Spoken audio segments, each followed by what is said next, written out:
ఆయన ఎవరండి? కిరా కార్పిన. ఇప్పుడు చూసారా మీరు ఎన్ని బూతులు మాట్లాడతాడో? సీమరాజు ఎన్ని బూతులు చూశారుగా. సీమరాజా ఎన్ని బూతులు మాట్లాడినారో చూసినారు కదా అంటున్నావు కదా. నేను మన పార్టీలో ఉండేటువంటి వ్యక్తుల కంటే తక్కువే మాట్లాడుంటా. నేను ఒకవేళ మాట్లాడి ఉంటే ఆన్ కెమెరా ఆఫ్ చేసిన తర్వాత నేను బూతులు మాట్లాడితే శవాల్లోంచి రక్తాలు వచ్చాయి, గుర్తుపెట్టుకో. అర్థమవుతుందా?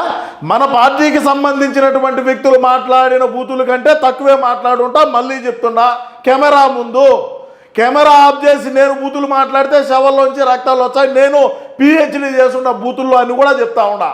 ఎందుకంటే నా వీడియోలు మహిళలు చూస్తారు, చిన్నపిల్లకాయలు చూస్తారు. మన పార్టీలో మన అన్నను ప్రధాని చేయాలనుకునే వాళ్ళందరూ కూడా గౌరవించు. సీమరాజా చేసేటువంటి పోరాటం బాగుండదని ఎంతోమంది వ్యక్తులు కింద కామెంట్లో తెలియజేస్తారు. మరి వాళ్ళ యొక్క అభిప్రాయాలు కూడా కామెంట్ రూపంలో తెలియజేస్తూ ఉంటారు. మనం వాటిని కూడా సేకరించి మళ్ళా ఎవరైతే రిప్లై ఇచ్చుంటారో ఆ కామెంట్లు కూడా మనం కూడా చదవటం జరుగుతుంది. నేను ఏదైతే మన వీడియోలు మన పోరాటం చేసేదంతా అందరికీ తెలుసు.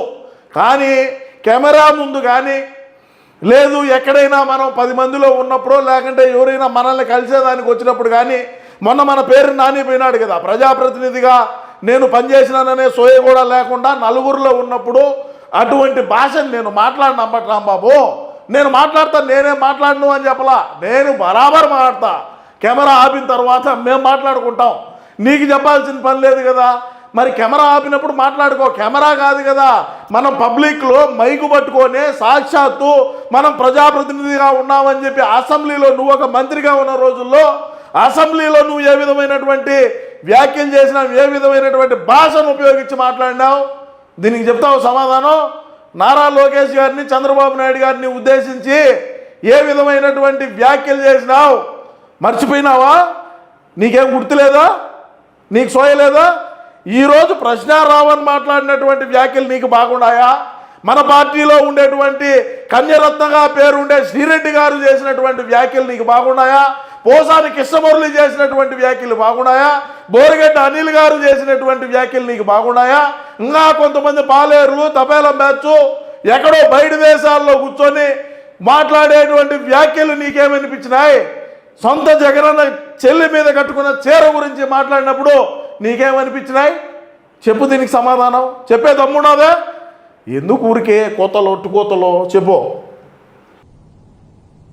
నేను కంప్లైంట్ ఇచ్చా కిరా కార్పి మీదను సీమరాజు మీద. మీకు గుర్తుందో లేదో? పోలీసులు మీరు చేయమన్నారు, రీచ్ చేయమన్నారు.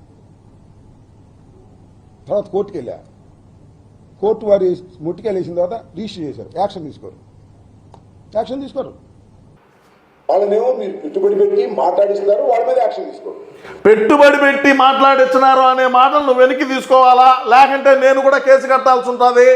ఎందుకంటే నేను గతంలో కూడా చెప్పినా, ఎక్కడైనా సరే నిరూపించేటువంటి దమ్ము, ధైర్యం, సత్తా నీలో ఉంటే నువ్వు నిరూపించు అని చెప్పినా. ఎవరి దగ్గరైనా సరే సీమరాజా అనేవాడు చేయి చాపి డబ్బులు అడిగినాడు, తీసుకున్నాడు, లేదు నాకు పలానోళ్ళు ఇచ్చినారు, నీకు పలానోళ్ళు ఎక్కడైనా ఉంటే నిరూపి. ఎందుకు ఊరికే ఈ పాలేరు మాటలు? ఏదో ఒకటి దుమ్మెత్తిపోయాలా?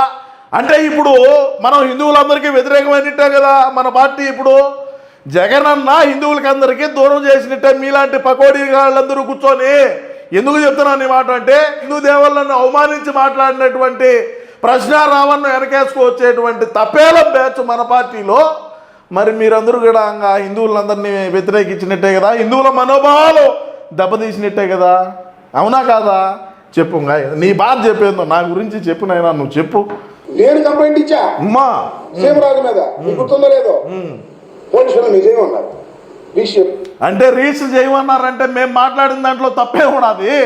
మీరు మంత్రులుగా ఉన్నప్పుడు, శాసనసభ్యులుగా ఉన్నప్పుడు చేసినటువంటి వ్యాఖ్యలు, మాట్లాడినటువంటి మాటల కన్నా తక్కువే మాట్లాడుంటాం అమ్మంటి రాంబాబు గారు. మీరు ఏ విధమైనటువంటి భాషను ఉపయోగించినారు, ఏ విధమైనటువంటి భాషతో మాట్లాడినారు, ఏ విధంగా అప్పటి ప్రతిపక్ష నాయకులను మాట్లాడినారు, వాళ్ళ ఇంట్లో కుటుంబ సభ్యులను మాట్లాడినారు, మన ఇంట్లో ఉండేటువంటి మన సొంత చెల్లి మీద ఏ విధమైనటువంటి వ్యాఖ్యలు చేయించినారయా? మర్చిపోతే ఎట్టయా? గుర్తు తెచ్చుకోండియా. ఈరోజు అధికారం కోల్పోయినాక ఈరోజు పెద్ద పత్తిత్తులు మాత్రం మాట్లాడితే ఆడవుతుందయా? చెప్పండి. ఊరికే మాట్లాడితే ఎట్టా? చెప్పుగా. కోర్టుకు వెళ్ళా.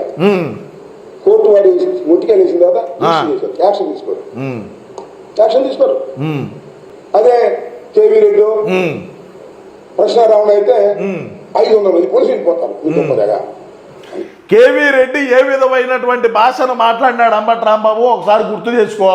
నువ్వు కూడా లకారాలతో మాట్లాడినావు, లకారాలతో మాట్లాడిన దానికి నువ్వు ఏ విధమైనటువంటి అనుభూతి పొందినావో గుర్తు చేసుకో. నేను ఆ రోజు చెప్పిన అంబటి రాంబాబు కొంపల మీదకి వచ్చి రాళ్ళు వేస్తారు జాగ్రత్త అని చెప్పిన. ఏం జరిగింది? అదే జరిగింది.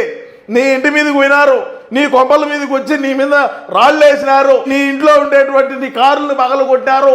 మరి ఎందుకు మాట్లాడాల్సి వచ్చింది? ఎందుకు తెలుగుదేశం పార్టీ కార్యకర్తల ఆగ్రహానికి గురి కావాల్సి వచ్చింది? అంత విచక్షణ కోల్పోయి మాట్లాడాల్సినటువంటి అవసరం ఏమున్నది? మరి అదేవిధంగా ఒక వ్యక్తికి మనం తొత్తాసో లేకుంటే ఇంకొకటో ఒత్తు పలుకుతాను తా పలుకుతాను వెనకిడితే పోయి ఇబ్బందిలే. కానీ విచక్షణ కోల్పోయి మాట్లాడాల్సినటువంటి అవసరం ఏమున్నది? ఈరోజు సీమరాజా మీద కేసు కట్టాలా?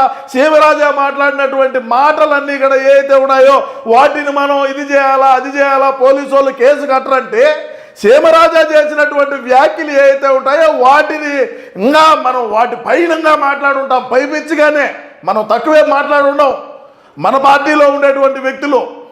అది ఆలోచన చేసుకో. సీమరాజా మీద కేసు కట్టరు, ఎందుకు కట్టారు కేసు? ఎందుకు కట్టాల కేసు? మన పార్టీలో ఉండేటువంటి వ్యక్తుల కన్నా కూడా నేనేమి విచక్షణ కోల్పోయి మాట్లాడలేదు, కోల్పోయి మాట్లాడబోను కూడా. అటువంటి భాషను నేను మాట్లాడబోను కూడా. అర్థమైందా? మన పార్టీకు మన అన్నకు సన్నిహితులుగా ఉండేటువంటి వ్యక్తులు మాట్లాడిన దానికంటే తక్కువే మాట్లాడుంటాను, నేను ఎక్కువే మాట్లాడున్నాను. వాళ్ళ మీద అందరి మీద కేసులు కట్టి వాళ్ళందరినీ రిమాండ్కి పంపించిన తర్వాత మళ్ళీ నా కాడికి రా, మళ్ళీ మాట్లాడదాం. ముందు నిన్నెప్పుడు దబాల్లో చెప్పు లోపల. నువ్వు మాట్లాడలేదా? నువ్వు మాట్లాడలేదేమయ్యా చెప్పుగా. కేవీ రెడ్డి మాట్లాడిన మాటలైతే వెనుసొంపుగా ఉన్నాయి నీకు. అదేవిధంగా ప్రశ్న రావణ్ మాట్లాడినట్టు అయితే వెనుసొంపుగా ఉన్నాయి. కులాల మధ్య, మతాల మధ్య, ప్రాంతాల మధ్య, దేశం గురించి, మరి అదేవిధంగా ఆపరేషన్ సింధూర్ గురించి, మరి అదేవిధంగా ఇంకా రకరకాలుగా ఏ విధమైనటువంటి వ్యాఖ్యలు చేశారు అవి అన్నట్టు కూడా చెప్పాల్సిన అవసరం నేను చెప్పబోను కూడా. చెప్పుగా అంటే మమ్మల్ని తిట్టేటటువంటి యూట్యూబ్లు, మమ్మల్ని దూషించేటటువంటి యూట్యూబర్లని మీరు పెంచి పోషించి మిమ్మల్ని విమర్శిస్తే మాత్రం వాళ్ళకి ఇదిగో అంత భయంకరమైన యాక్టివ్ పెట్టి మీరు వేధించాలని అణచాలని మీరు ప్రయత్నం చేస్తున్నారంటే మీరు గుర్తుపెట్టుకోండి చంద్రబాబు నాయుడు గారు, మీ గొయ్య మీరు తవ్వుకుంటున్నారయ్యా, మీ గొయ్య మీరు తవ్వుకుంటున్నారు. సరే వాళ్ళు ఎవరైనా తవ్వుకొని ఏమన్నా పోనీ మనకు సంబంధం లే. కానీ అంబటి రాంబాబు గారు మన పార్టీకి సంబంధించినటువంటి వ్యక్తులు మాట్లాడిన భాష కంటే నేను తక్కువే మాట్లాడుంటా. Point number 1. పాయింట్ నెంబర్ 2, మీరు ఈరోజు ప్రశ్న రావణ్ని వెనకేసుకొని వస్తున్నారు. సరే ఆయన హిందువుల పట్ల, మరి హిందువుల ఓట్లు మనకొద్దు, హిందువులతో మనకి ఎవరికి మన పార్టీకి సంబంధం లేదు, హిందువులను దూరం పెడదాం, మనకు ఉండే వాళ్ళు మనకు సరిపోతారులే అని నువ్వు వెనకేసుకొని వచ్చినట్టే ఈరోజు కులాల మధ్య, మతాల మధ్య, ప్రాంతాల మధ్య చిచ్చు పెట్టేటువంటి వ్యక్తులు వెనకేసుకొని రావడం మన పార్టీ యొక్క లక్ష్యం. అది మన పార్టీ సిద్ధాంతం. అదే రౌడీ షీటర్లని పెంచి పోషించాలా, అదేవిధంగా గోండాయిజం, అదేవిధంగా బెదిరింపులకు దిగి పెట్లర్లుగా ఉండేటువంటి వాళ్ళు, స్మగ్లర్లు, రౌడీ షీటర్లు అందరూ మన పార్టీలోనే ఉంటారు. అది మాకు తెలుసు. మీరేం కొత్తగా ఏమి చెప్పాల్సిన అవసరం లేదు. ఇక 3వది, సీమరాజాను అరెస్ట్ చేయలేదు, సీమరాజా మాట్లాడినటువంటి మాటలు ఎట్టున్నాయి అది ఇది అని చెప్పి ఎంత ఇదిగా మాట్లాడతాడని చెప్పి మాట్లాడుతున్నారు. మనం ఎక్కడా కూడా సీమరాజా అనే వ్యక్తి మన పార్టీలో ఉండేటువంటి వ్యక్తుల కంటే తక్కువే మాట్లాడినాడు, ఎక్కువే మాట్లాడబోడని కూడా నేను ఈ సందర్భంగా ఈ వీడియో ద్వారా మన పార్టీకి సంబంధించినటువంటి శ్రేణులకు అందరికీ కూడా తెలియజేసుకుంటూ, ఏది ఏమైనప్పటికీ రాష్ట్ర ప్రజలారా అంబటి రాంబాబు గారు చేసినటువంటి వ్యాఖ్యలపైన మీ అమూల్యమైన అభిప్రాయాన్ని తప్పకుండా కామెంట్ రూపంలో అయితే తెలియజేయండి. నమస్కారం.